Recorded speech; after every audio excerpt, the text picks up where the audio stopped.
Well, joining me now is a candidate for Texas's 6th Congressional District, Michael Wood. Michael, thank you so much for joining me. Thanks for having me on. Excited to be here. So I'm going to start off by just asking a question I ask every candidate who's running for office. Why are you running for Congress? Well, I always thought that if I got into politics, it would be about 15 or 20 years from now. But I've really grown concerned about the direction of the Republican Party, the direction of Texas, and the direction of the country as a whole. Obviously, it's a horrible thing what happened to Congressman Wright, who passed away due to COVID and cancer complications. But the special election popped up, and I thought that this might be an opportunity for me to really get into the political arena and do what I could to change the direction of the Republican Party. I'm really afraid that we're on our way to becoming a minority party, not only across the country, but even in Texas. Mm-hmm. You think that there's a risk that the Texas Republican Party is, shall we say, Kelly Wardizing? If that term makes any sense. I know exactly what you're referring, and yes, and that's something that I bring up as often as I can. Kelly Ward is obviously a reference to the head of the Arizona Republican Party, and if you just look at what's happened to Barry Goldwater's home state, you can it's not too hard to imagine that also happening in Texas. So Barry Goldwater's Arizona voted for the Democrat, has 2 Democratic senators right now. A fairly popular and a fairly effective Republican governor, and yet the Republican Party of Arizona has grown, so fringy and is just doing everything they can, it seems, to marginalize themselves. So they're passing resolutions against Cindy McCain.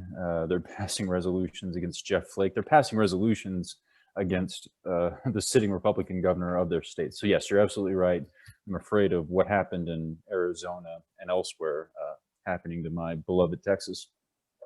Well, let's talk about some of the issues that you're running on, because you have a section on your website that's essentially making it clear where you stand on limited government, and I guess I would like to ask, because limited government is probably my personal pet issue in terms of what I'd like to see. I wish more Republicans would run on limited government. I think that a lot of the time, it's when elections actually happen, it's really culture war issues that end up being the main focus of Republican ad campaigns. So I guess let me just put it to you. What does limited government look like in your eyes? Yeah, so you're absolutely right about the culture war issues, and I mean, culture war, it can be a difficult term to define, but I will say that this $2 trillion COVID relief package that was just passed, I would have voted against it. I think that it was too big. I think that it was, in a lot of ways, not related to COVID relief at all, but was instead just a grab bag of various Democratic proposals and things that they've been trying to get through. All of which is to say, we spent 2 weeks around that fight arguing about Mr. Potato Head. And we spent 2 weeks, reading Dr. Seuss on the floor of the House of Representatives instead of making the case against the bill, instead of, making it so that whenever the bill did pass, it didn't have 75% of support of the American people, which is what it had, because the Republican leadership in DC just got rolled, because there's this part of the Republican Party that just wants to do culture war all the time. Now, I'm an economic conservative, I'm a national defense conservative, and I am a social conservative. So I'm not just the type of guy who doesn't want to talk about abortion, for instance. Abortion is very important to me. Same thing with, gun issues and whatnot, but it can't just be culture war all day, all the time. So what do I mean by limited government? I don't mean no government, all right? At the very most basic level, it's important for the government to play a role in national security. Obviously, I do support a social safety net that's limited, that's there to help out people who are in tough times for reasons beyond their control. I don't want anybody to starve. I think that we should have a social safety net that temporarily helps out people, promotes work, promotes family, and I think that the federal government has certain responsibilities, but that most government should happen at the state and at the local level. So Right. that's what I mean by limited government. You know, I'm still very much of the idea that the best social program is a job, and beyond dollars and cents, I think that if you really want to help out people who are vulnerable, people who are struggling, the best thing to do is to reduce government down to a manageable size so that the economy can grow, so that families can thrive. So sort of a roundabout way of saying what I mean by limited government. It's not just a night watchman state, but it's certainly something, you know, smaller and smaller in scope than what we have right now.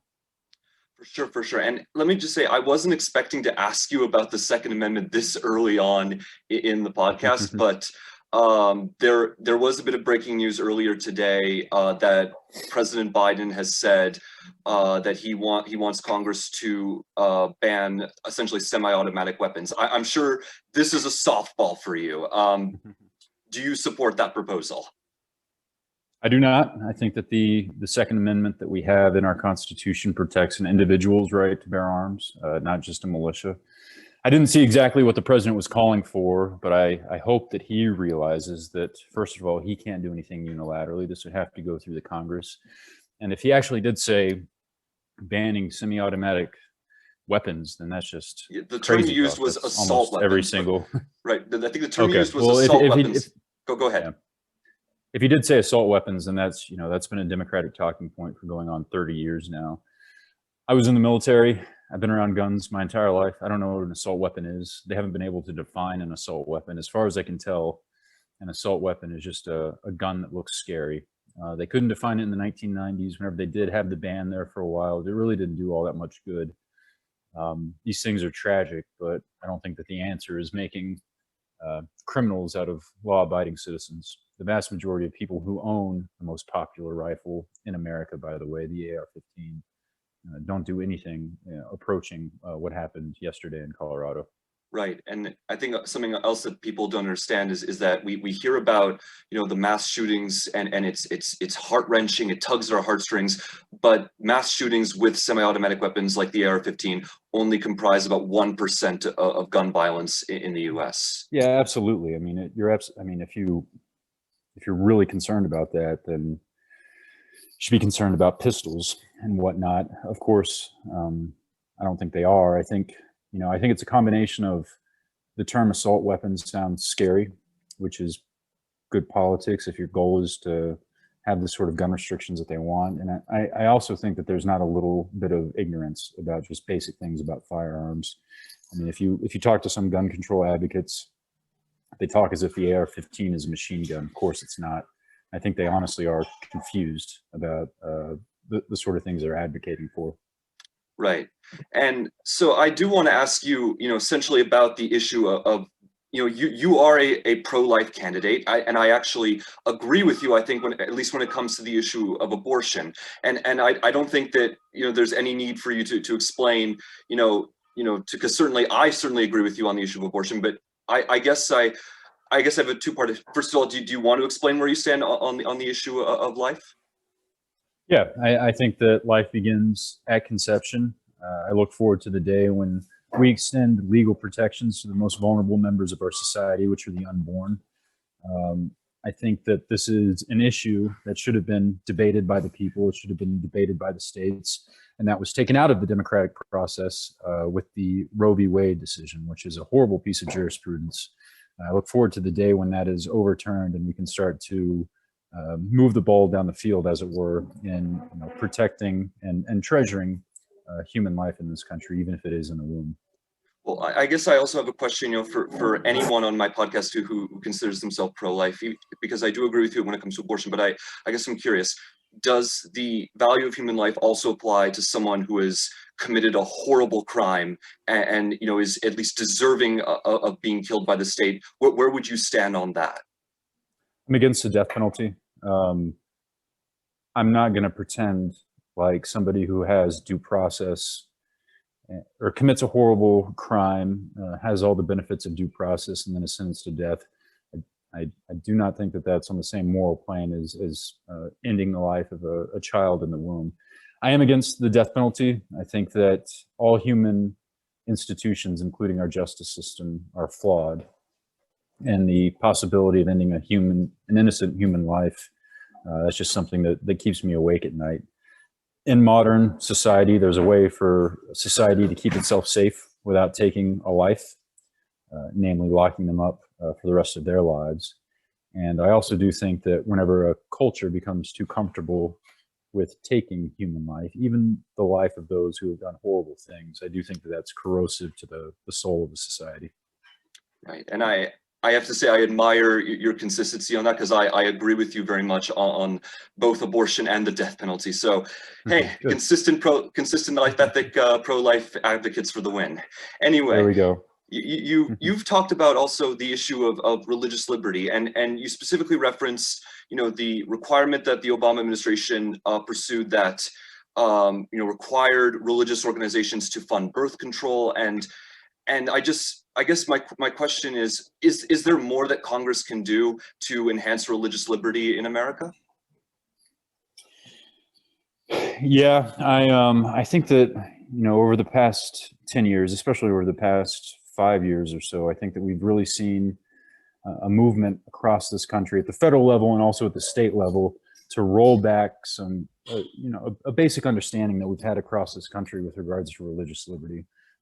I think that, when a Democratic president named Bill Clinton signed into the law, the RFRA law, Religious Freedom Restoration Act, I think that was a good thing. I think that people's religious beliefs should be respected, and they should be allowed to do what their religion says they should do in the absence of an overriding public interest. So, for instance, at the extremes, if there was a religion that said they had to sacrifice children, there's an overwhelming public interest in there to step in and say, no, even though this is part of your religion, we're not going to allow this. But unless there's an overriding public interest, I think that the state should, as much as possible, give people the ability to live the moral, God-fearing lives that they want to live.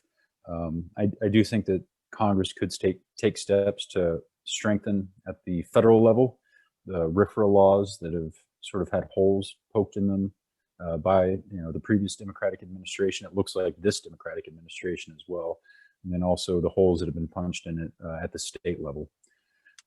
I don't think that the guy should bake a cake if he doesn't want to bake a cake that celebrates gay marriage, or this poor guy's just in court again because I guess somebody wanted him to bake a cake with, I think, a devil smoking a joint or something crazy like that. It's a free society. He shouldn't have to do that. You referenced the nuns before.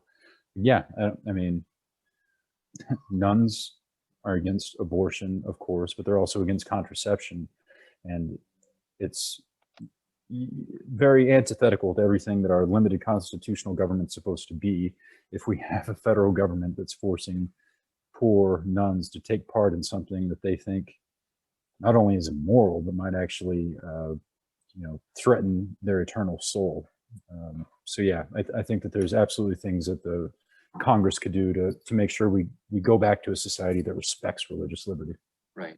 And I know that there are viewers who are watching who, may take issue with this. I certainly think that if a baker is going to refuse to bake a cake, then I think the solution is find another baker or open up a baking shop. I think that's what I think makes America, so great is the fact that people have people have the ability to fill in the gaps that others won't fill, and essentially, in a sense, take the market from them if they choose not to serve that market.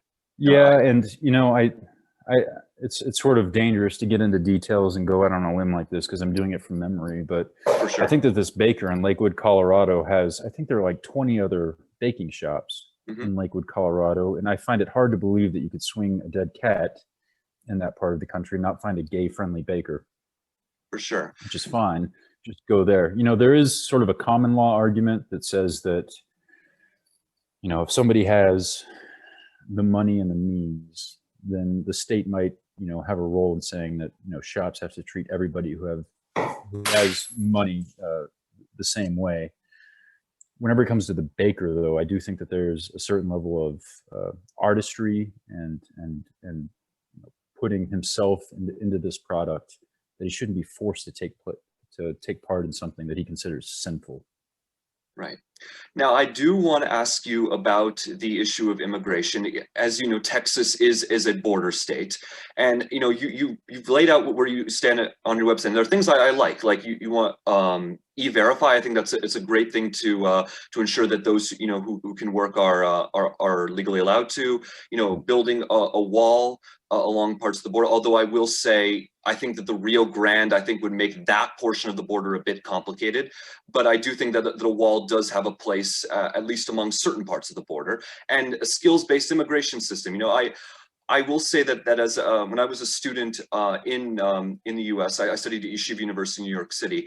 I was a bit surprised that there were really no paths for me to be able to stay because of how family reunification centric America's immigration system is. So I would like to see the system move towards a merit-based system like the one in Canada and the one in Australia. But I do think I disagree with you saying that that you're an immigration restrictionist and that there should be less legal immigration coming. I think that's where I would take issue with where you stand. But please feel free to say where you stand on this. Well, first of all, where did you go to school in New York? Yeshiva University in New York City. Okay, I went to NYU, so we're in cool. the same neighborhood. Yeah.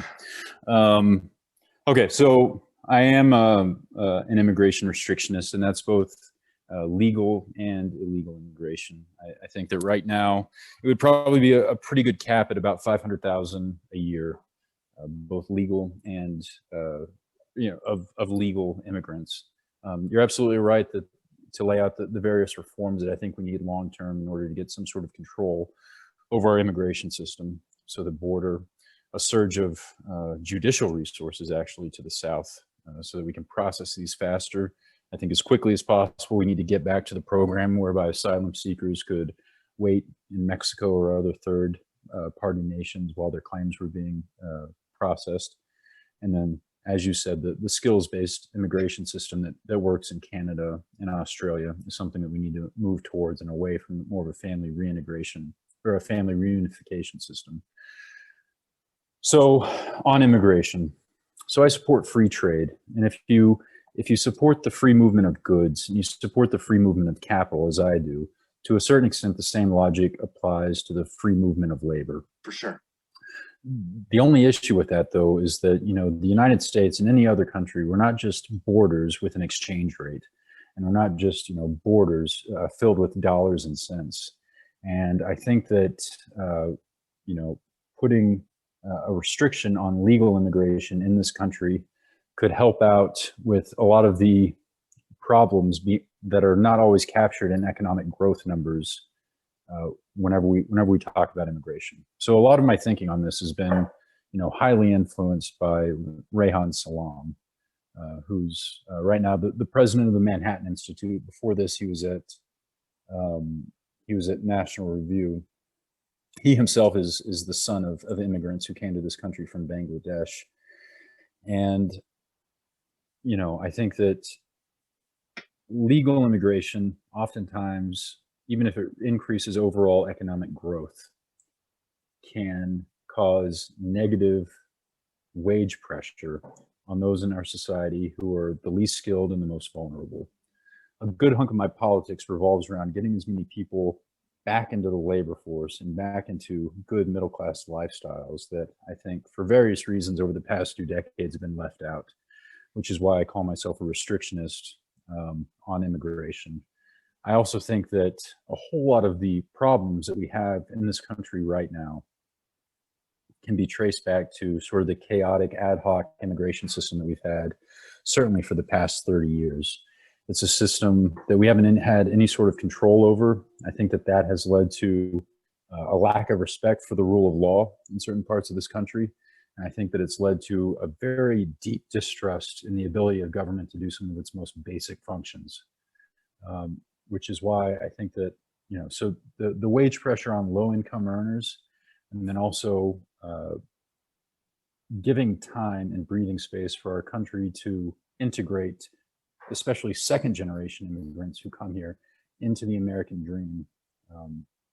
That's why I'm more of a restrictionist. All right. So you can look at the economic growth numbers, but it's more of a social and a cultural thing so that our country can more fully embrace the immigrants who do come here and fold them into the American experiment. That's why Rayhan's book, by the way, was called Melting Pot or Civil War. I'd like to get more towards the old school melting pot theory that we had in this country. Mhm. But I also think that, by the way, the immigration debate also ties in some ways to foreign policy and national defense, and I'm definitely going to make sure that we Yeah. talk about that. But I do want to first ask Good. about, Texas, is a big energy producing state. Obviously it's a big deal in Texas. I think that when Biden said that he was going to essentially destroy the natural gas industry in Texas, I think one of the Democrats running in Texas in a competitive seat said, "Yeah, I disagree with that." So energy Yeah. is a big deal in the state, and I totally get that. I guess my question though is twofold.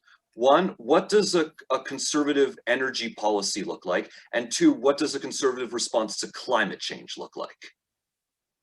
Because I think the two issues tie in together. Yeah, they do. And one of the fascinating things about energy, especially oil and gas, is it ties into everything else, the economy, foreign policy, and whatnot.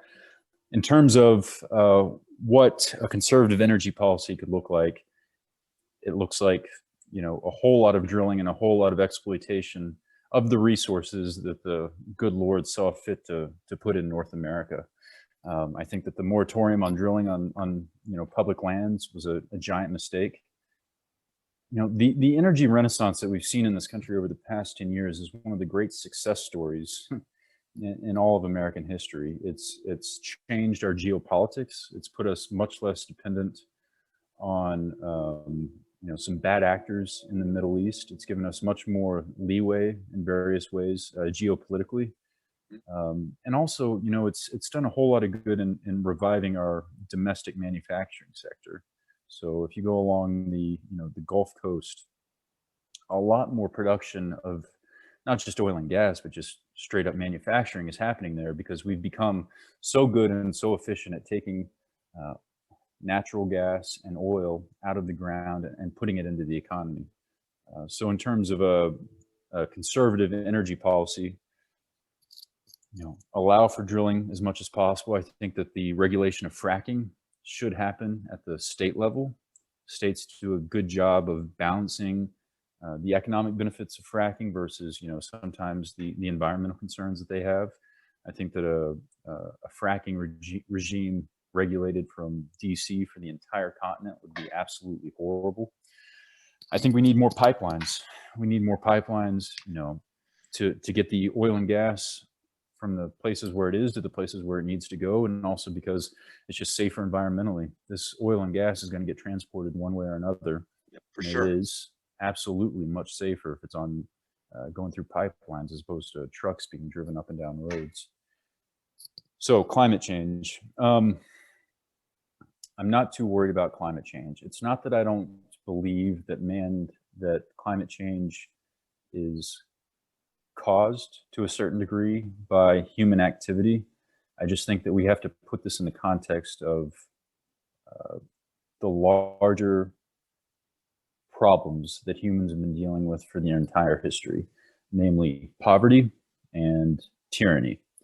So if you look at, so basically it's not that big of a problem, and it's certainly not enough of a problem to completely rework our economy and dramatically lower our standard of living.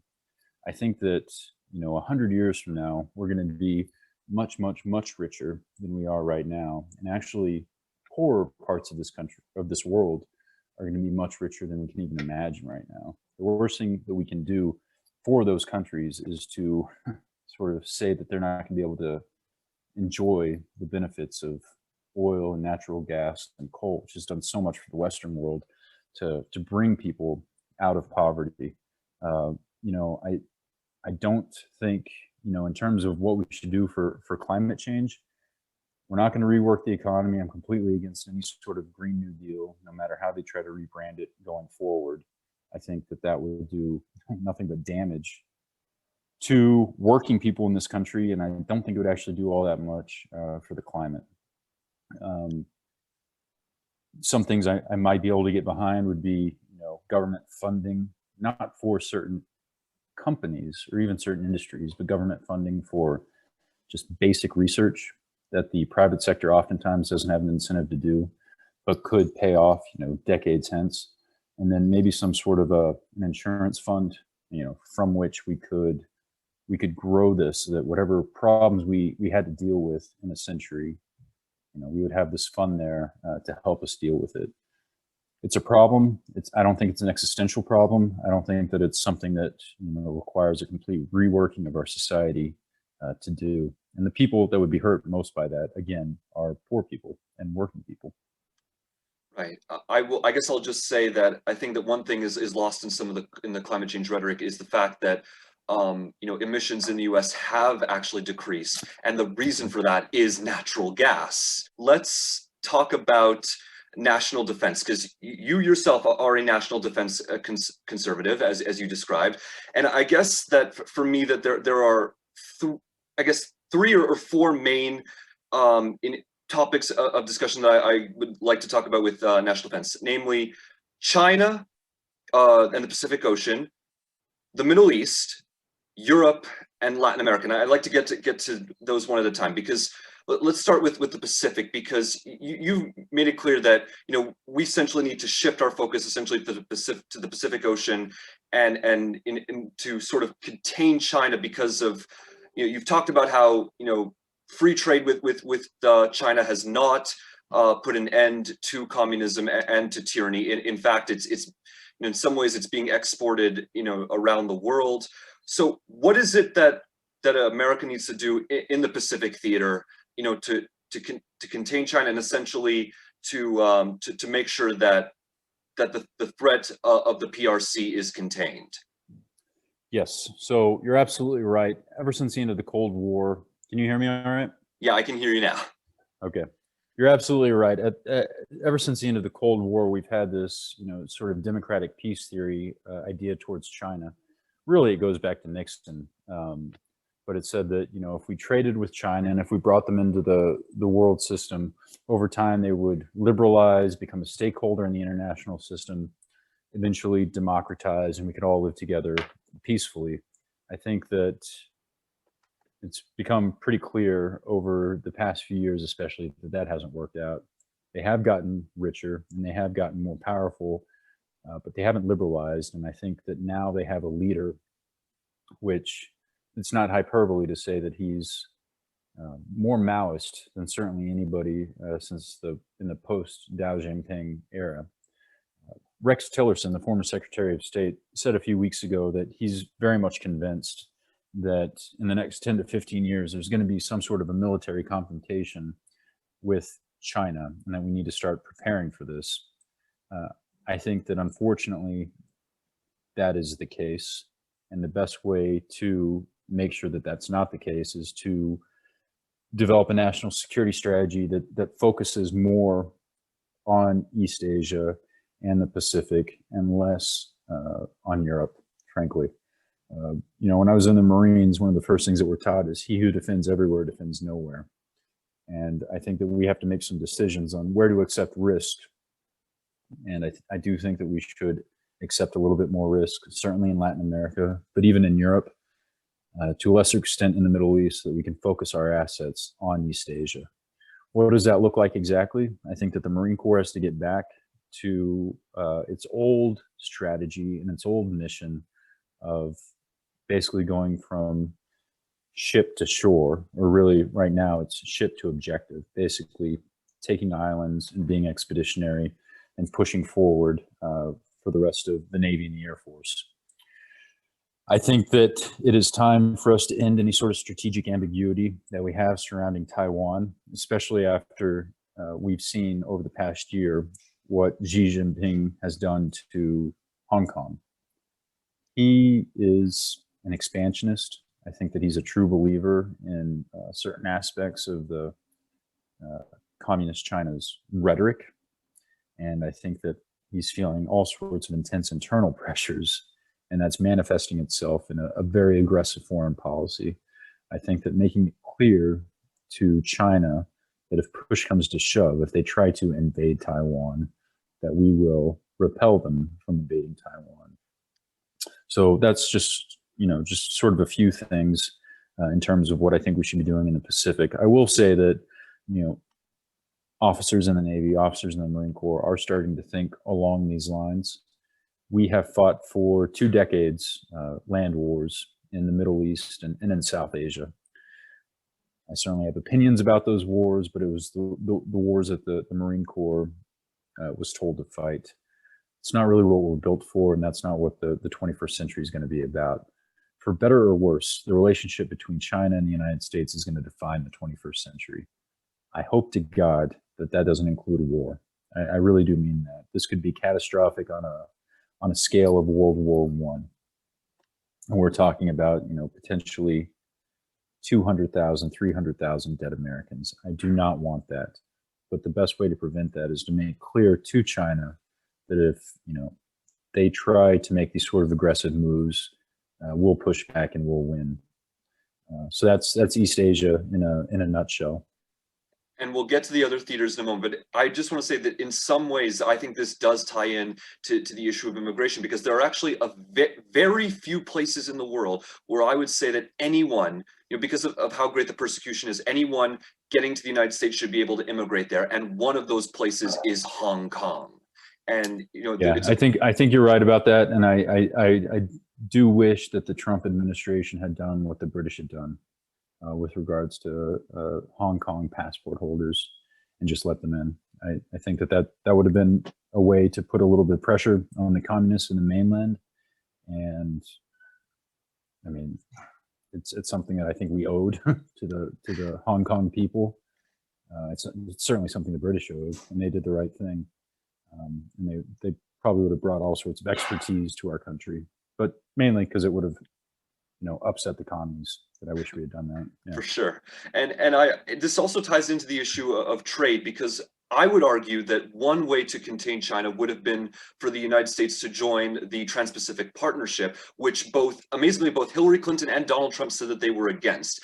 Is this something that you would consider doing, or is it better to have a more bilateral agreements rather than one multilateral agreement? No, so I support free trade. I'm very much a free trader. Still good on the sound? Yeah. Okay. So the Trans-Pacific Partnership is dead. But nonetheless, yes, I would support something along those lines. And I think that's how we have to think about it. All right. So I have a national security asterisk next to free trade with China for the reasons I just described. A solution to that is a trade agreement with Vietnam, a trade agreement with Japan, a trade agreement with South Korea.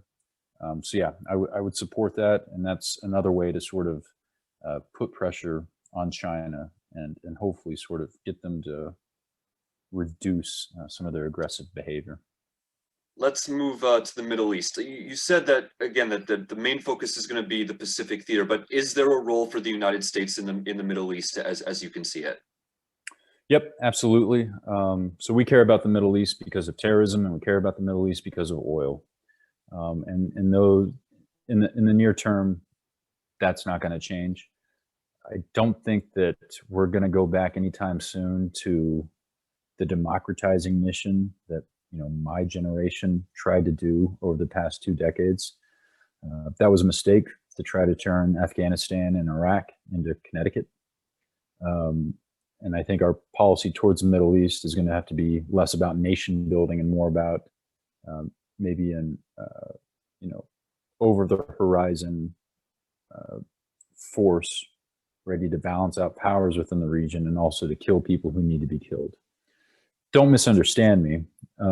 General Mattis, I believe when he was still in uniform, testified before Congress, and he said, there might be times when we have to put boots on the ground, maybe even a whole lot of boots on the ground, and maybe they've got to be there for a little while, such as we did in order to degrade and ultimately defeat ISIS in Syria and Iraq. So there could be a time for that.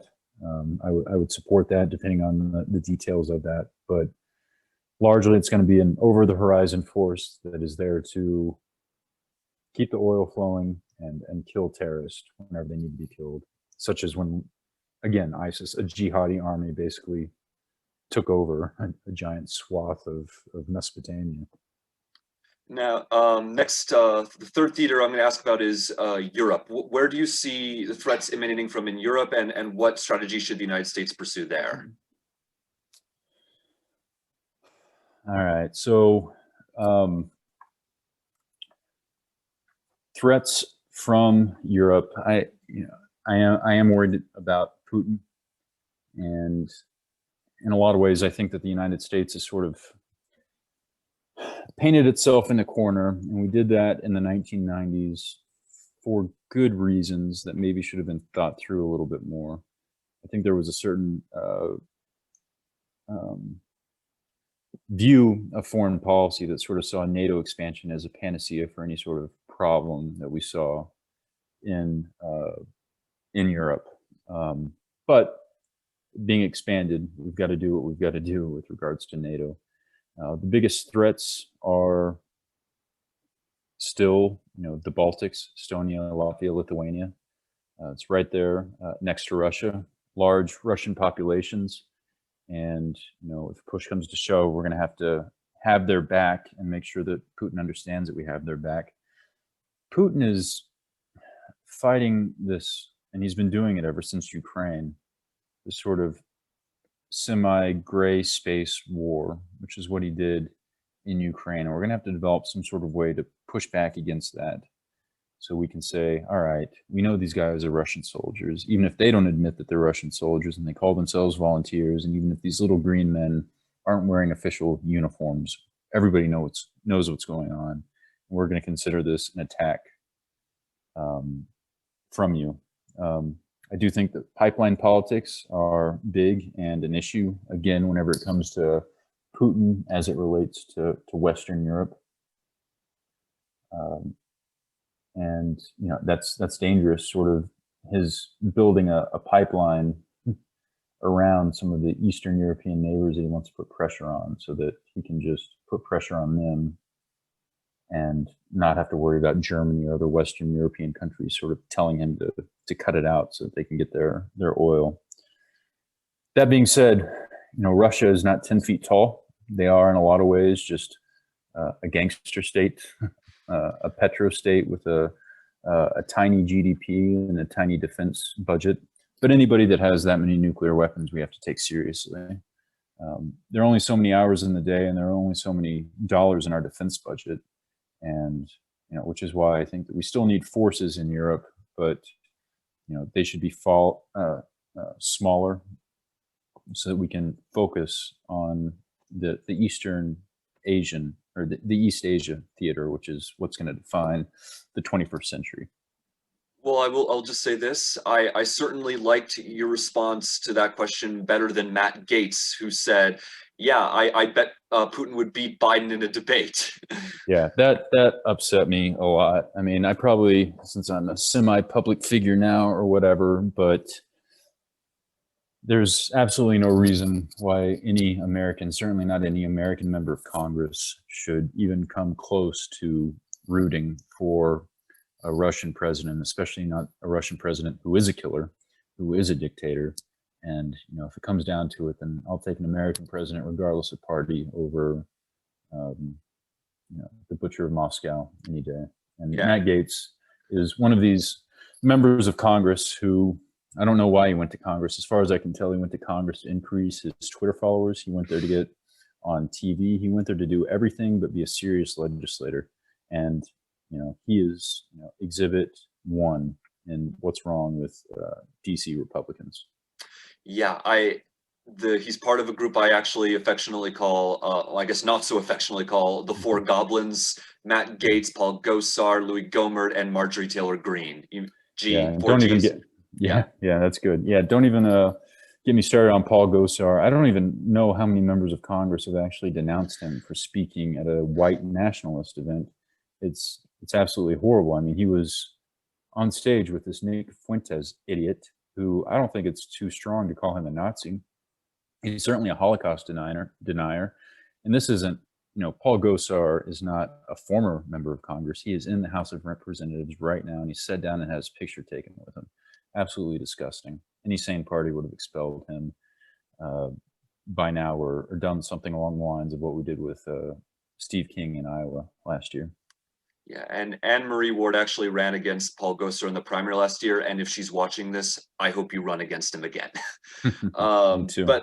But I just want to ask about the fourth major theater, which is Latin America. It's not that we have America really has any real adversaries there from what I can tell, but I guess what people are saying is that if there's anything that America can do to sort of help improve conditions in some of these Central and South American countries, maybe less of them would be showing up at the southern border. Is there a role for America in terms of that? Yeah, I think so. And I think in terms of Latin America, we really have to put this in context. Latin America has made so much progress over where they were in the 60s or the 70s or the 80s. Obviously, there are still problems, such as Venezuela, Nicolas Maduro. That's sort of they've gone in the opposite direction. But Mexico, Brazil, Chile, Argentina is still a little bit of a basket case. They've all made so much progress, both in terms of prosperity and also in terms of democracy and freedom.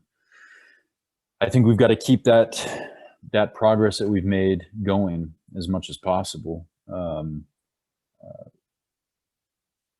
It's a very poor region still.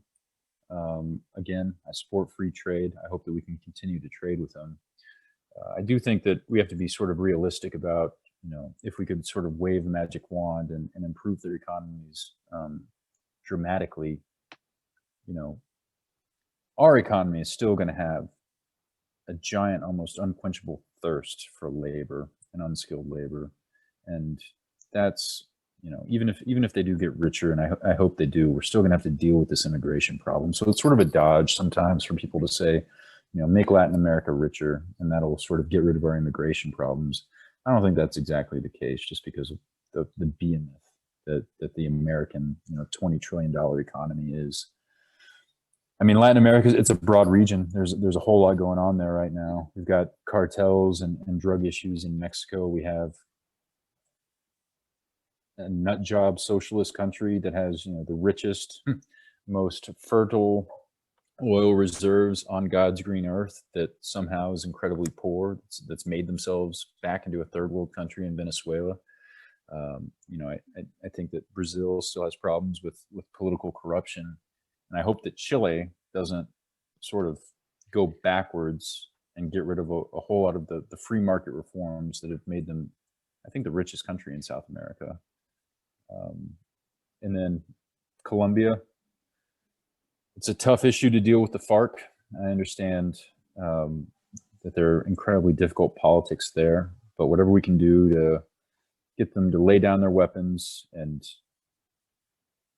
bring them into normal Colombian politics, I think is going to be good for the region and that country in particular. I realize that we're probably running out of time soon. I'm not sure if you have anything that has to happen. I do want to. No rush. Okay. I guess I'd just like to quickly ask about, is there a role for the United States in the one continent that I don't think I mentioned, which is Africa, because I feel like it ties into China, because essentially I think that America has let China essentially run wild in terms of developing Africa, and we essentially, I don't think have a real response to China's BNR initiative. Yeah. So again, I said earlier that Russia isn't 10 feet tall, and neither is China. All right. So China has a whole lot of internal problems. They're going to grow old before they grow rich. Whatever sort of racial and ethnic tensions we have within our country, that pales in comparison to what China's dealing with. The Uyghurs, the Tibetans, and whatnot, and tensions between the urban areas of the country and the more rural areas. Okay, but you talk about China and Africa. I don't think that's actually working out as well as everybody thought it was going to work out 10 years ago. I remember this cover of The Economist that had, the red Chinese flags sort of being planted in Africa 10 years ago. They've made a lot of enemies in Africa with these incredibly large infrastructure projects that haven't really produced the sort of economic growth that they were promised, and has left a lot of governments saddled with incredible amounts of debt. Hasn't really led to an increase in jobs in those countries either, because a lot of times these are staffed by Chinese nationals. So yeah, I've followed the initiatives that China's done there and elsewhere, and I don't think it's bought them a whole lot of strategic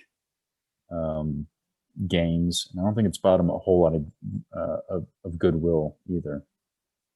Africa, also incredibly diverse country. You know, you've got everything from Egypt in the north to, you know, fairly stable, fairly prosperous South Africa in the south. You have Islamist insurgencies in Nigeria, and then all sorts of ethnic tensions, you know, throughout East Africa, for instance. In terms of what the United States can do there, I do think that one of the best things that the Bush administration did was to increase the amount of aid that the United States gave to fight AIDS, specifically antiretroviral drugs, which has done a whole lot of good and is probably the best thing from a humanitarian perspective that George W. Bush did. I think that those efforts should continue.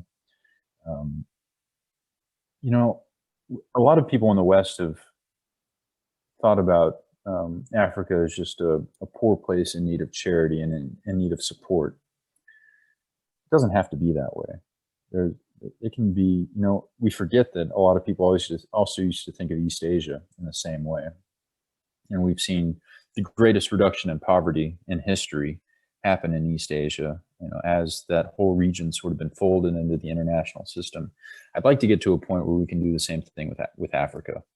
You know, I don't know if that's going to be a free trade agreement or how we would sort of skin that cat, but I think that folding them into the international system, the international economy, would do more good than any sort of aid program or any sort of charitable program that we could think of. For sure. I guess I want to return to more domestic issues, which is Okay.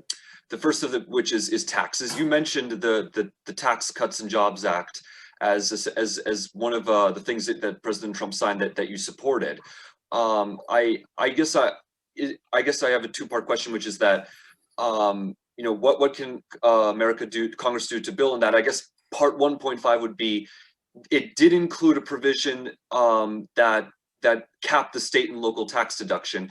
And I guess, did that have the risk of limiting federalism because of people in high tax states essentially getting double taxed by that provision? So I guess my question is both broad and specific about that one part. Yeah, so you know, a whole lot of people like me on the right side of the political spectrum, we've dreamed of having a Republican White House, a Republican House of Representatives, and a Republican Senate. We had that 4 years ago, and aside from judges and this one major piece of legislation, I really don't think that we did as much as we could have. I think it was largely a lost opportunity. The judges, I mean, to his credit, President Trump didn't care about that, and he outsourced it to the Federalist Society, but at least he outsourced it to the right guys, the Federalist Society and Mitch McConnell. So we got a whole lot of good judges out of that. I mean, the other side was this tax bill, which was largely outsourced to Paul Ryan. Mm-hmm. You're absolutely right. It put a cap on, you know, SALT, and I fully support that. You know, it's, if New Yorkers or people in Massachusetts are paying incredibly high state and local taxes, then they should take it up with you know, Boston and Albany. So I think that, you know, that sort of got us closer to getting rid of sort of a red state low tax subsidy that I think a lot of these blue states were enjoying, which is why conservatives supported it for a long time. And hopefully we can keep building on that. I understand. I've got friends in New York. Like I said, I went to NYU. They're not too thrilled about that, but again, they should just elect more conservatives to state offices in those states, in the, you know, People's Republic of Massachusetts. Yeah, I mean, we call it a tax cut bill, but I think that there was a lot in there that was good about the, you know, expensing of equipment and whatnot, the capital expenditure expensing. I think, you know, corporate tax cuts. There was a lot that was good in there. Tax policy as a whole, it's incredibly complicated. It is, in fact, incredibly progressive. and I don't think that it does as much good for us as it should. So if we're just sort of putting payroll taxes to the side, because that's tied up with our entitlement programs, the purpose of a tax system should be to raise revenue that government needs to do its jobs while doing the least amount of disruption as possible. All right, so I would like to move towards more of a flatter system, a simpler system with fewer deductions that broadens the base. That could be something closer to a flat tax on income.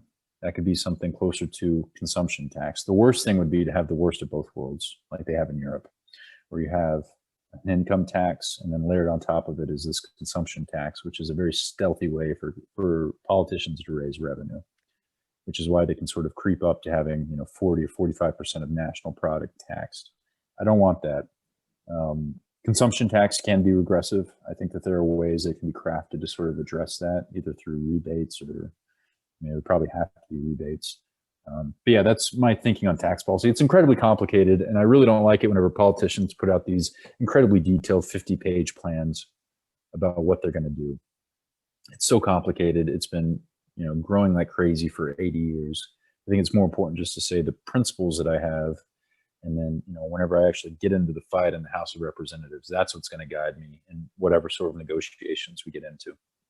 For sure. And I guess another small government issue, I think that's a pretty hot button on the right is the issue of marijuana legalization. Because I interviewed Hannah Cops just the other week, who's we talked a little bit about it. Her organization is mainly focused on death penalty abolition, but we did talk a little bit about it. I saw the news last week that Mexico is going to it has legalized marijuana. New Mexico might very well do so next week. So Texas is going to have, I think, at least 2 jurisdictions on their borders that may have legalized recreational marijuana in about a year's time. I think that's when New Mexico's policy would come into effect if it passes. So where do you stand on marijuana legalization, and does this tie, in your view, into the issue of small government? Yeah, it does. I think that sometimes the libertarian side of the conservative movement oversells it. Our jails are not filled with nonviolent marijuana users. That's just not the case. That being said, I do support it being legalized at the federal level, just because this is something I think should be left up to the states. I understand all the good libertarian arguments about why it should be legalized, that sort of the apparatus that's been built up around combating this isn't really worth, the juice isn't worth the squeeze on that, et cetera, et cetera. I'm not ready to quite do that with Texas yet. We might get there eventually, but honestly, I want to see how things work out in Washington and Colorado for a little bit more. A lot of libertarians sort of roll their eyes whenever people say that it's a gateway drug or something like that. I think that there are different ways of measuring that, and other ways of measuring sort of social breakdown surrounding marijuana legalization. So I'm not yet ready to pull the trigger on that in my state. I'm open to it. I just, I think we got to see how things work out in Colorado and Washington. I will say that whenever we do get there, I hope it is legalized in such a way that if it is legalized, that it's an actual free market and not some sort of Stalinist marijuana regulated state-run thing, which would be the worst of all worlds, I think. For sure. I do have some stuff I have to get done tonight. So where can people follow you, and where can they find out where you stand? Yeah, so please go to michaelwoodforcongress.com. There's a news section which has a whole bunch of stuff I've written, and also an issue section which sort of lays out where I stand on almost everything. I filled out a survey for the Young Conservatives of Texas. It took me like half a day. They asked me so many questions. It sounds like you've read it. And I would encourage people to look at that. They cover everything from the death penalty to, I don't even know, the balanced budget amendment. So if people think that I'm just running over this Trump thing, or I'm just the quote unquote anti-Trump candidate, it's not true. If you don't know where I stand on something, then it's probably your fault, because I think almost every issue is covered on the website. So look at the website and watch this podcast, and you'll have your questions Yeah. answered. Michael, thank you so Absolutely. much for joining me, and remind everyone when the election is. May 1st, that's a Saturday. So early voting starts on April 19th, but election day is actually on May 1st. Thank you so much for having me on. Great, and good luck in the race. Thank you very much.